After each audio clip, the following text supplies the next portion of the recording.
Так, ребят, прям на рыбалку тут.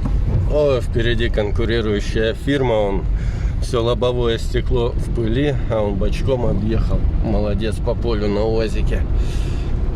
Вот, дорога, короче, швах. Ну, вроде подмерзшая. Тут дождь прошел, сверху каша. Ничего, нормально. Как обычно, ветер. Луга.